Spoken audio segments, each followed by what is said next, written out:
What's going on, guys? It's Jimmy here. We got some big news for you here. We learn about Iran's nuclear missiles or bombs. I'll give you the details of that here in this video, as well as a new threat directly to President Donald Trump and the United States.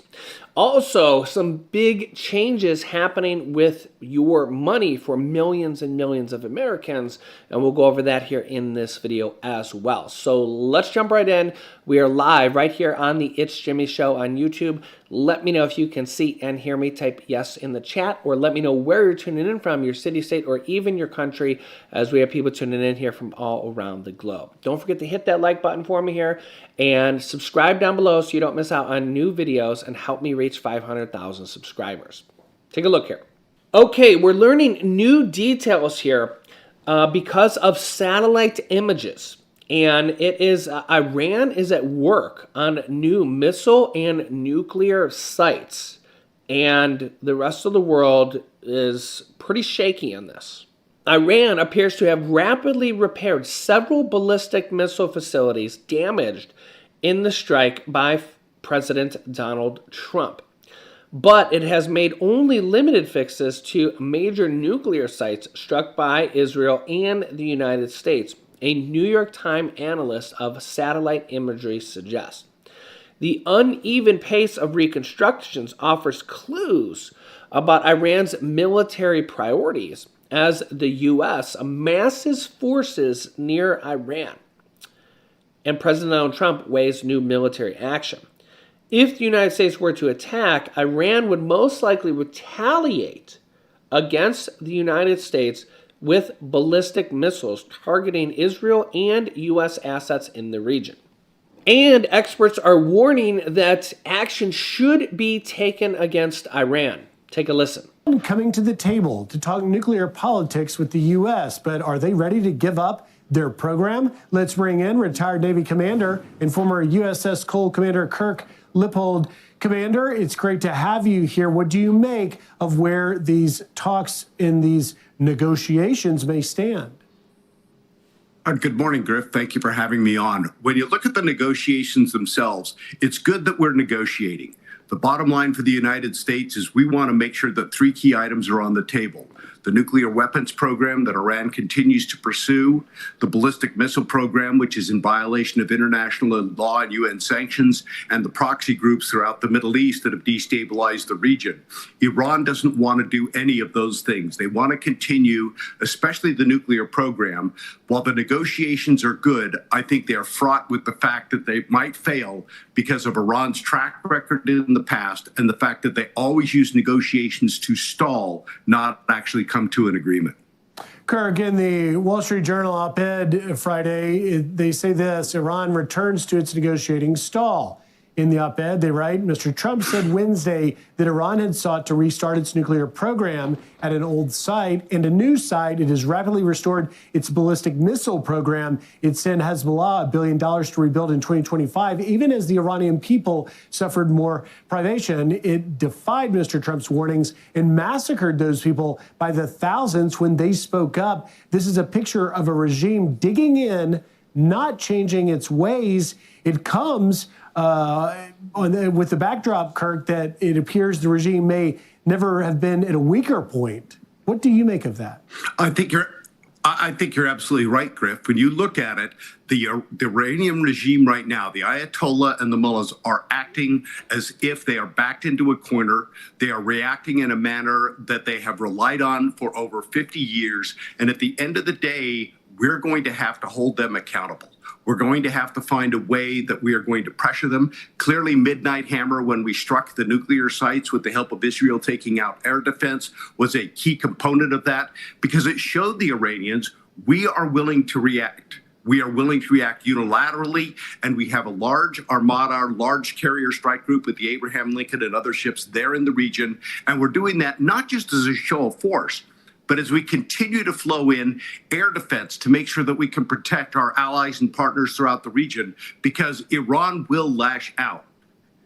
Our job is going to be to make sure we can take down as much of their military as quickly as possible. If we have to strike, take out the mullahs to make sure that they are ineffective and be able to do that. And what we're really trying to do at the end of the day, Griff, is create the conditions that the Iranian people can rise up, overthrow the regime, and begin that path toward a democratic Iran.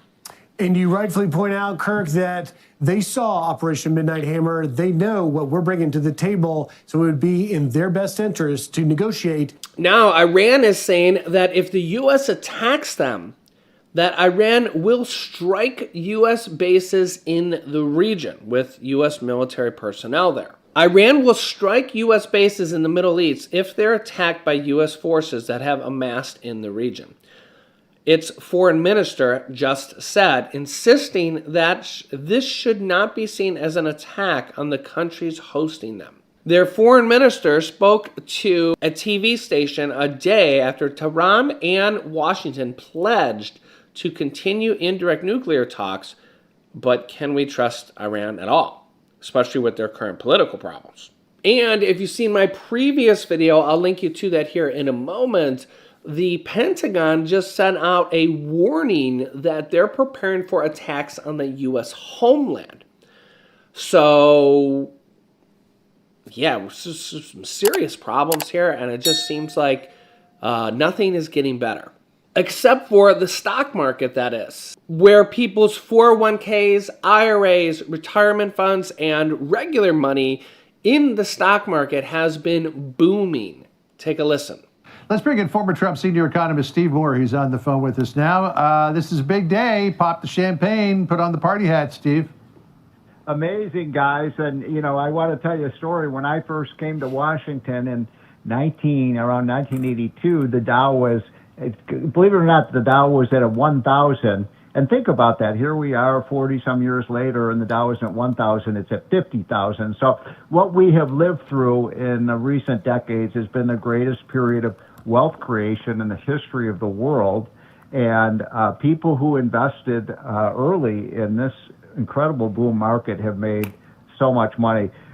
This is a huge victory for Donald Trump. He is good for investors. He's good for American businesses. And I only wish we had let 25 years ago all Americans put their Social Security tax money into like a index fund, and we'd all be pension millionaires today. Well, what does this rally mean? I mean, Steve, are you optimistic this will keep on going? Should people be adding to their investments, adding to their 401ks?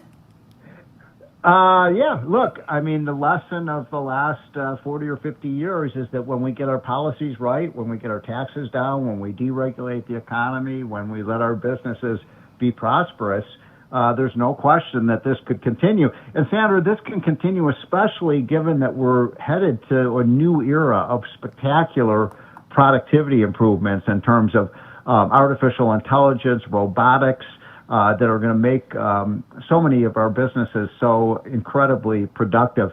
You know, we lived through, over the last 25 years or so, the incredible internet revolution that America dominated with companies like Google and NVIDIA and Microsoft and Apple. And now I believe we're entering a new era of companies that are going to make huge amounts of money. And look, this is, where else would you want to invest if not the United States of America?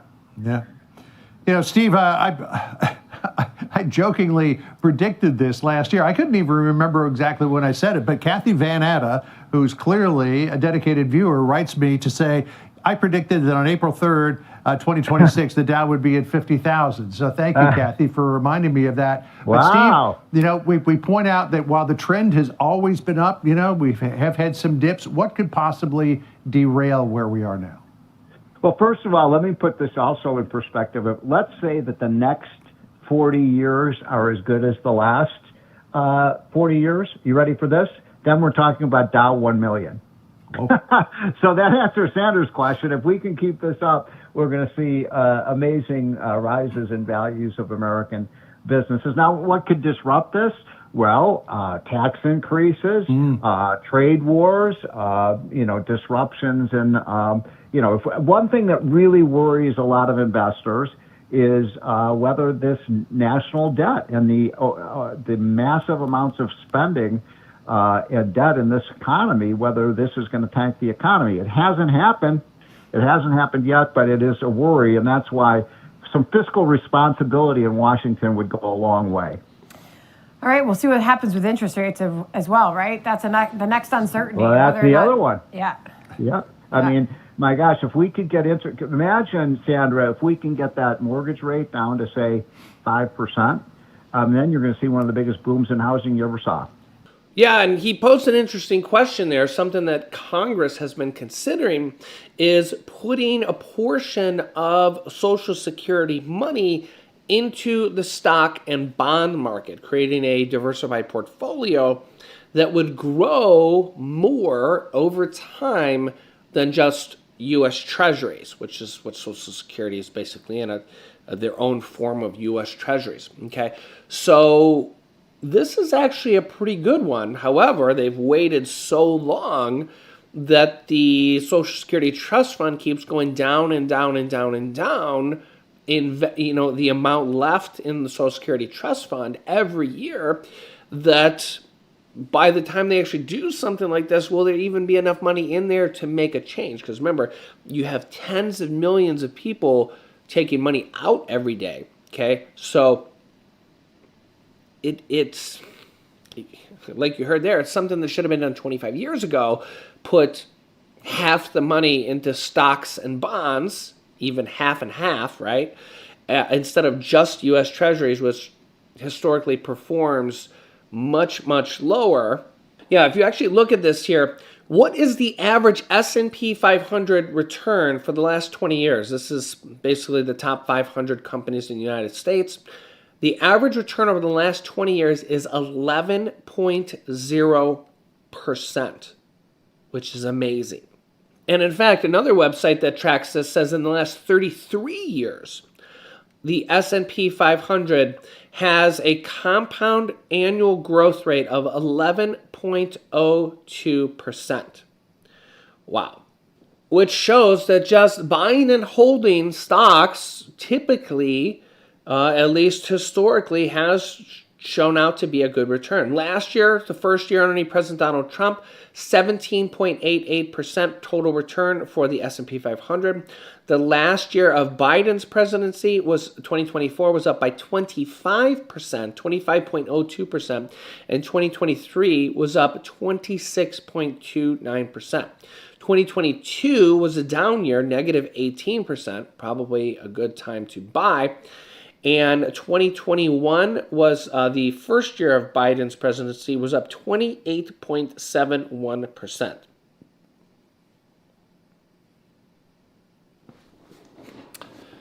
So, if you see, stocks just tend to go up over time, at least in the U.S. economy, whether it's a Democratic president or a Republican president. And this is good news for people's retirement funds, 401k funds, IRAs, or money that is in the market besides that. Now, Bitcoin has been struggling here as of late. Now down to below 70,000, 69,474. At the beginning of the year was at almost 100,000, which is a significant downturn. And the highs, which was 120, like 5,000-ish, it's now down to 69,000, which is almost half. So we have seen a significant correction in Bitcoin and crypto. Let me know where you think this will go in the future. So I will keep you up to date. Make sure to share this video so other people get this information, and subscribe down below and click the bell icon so you don't miss out on future videos.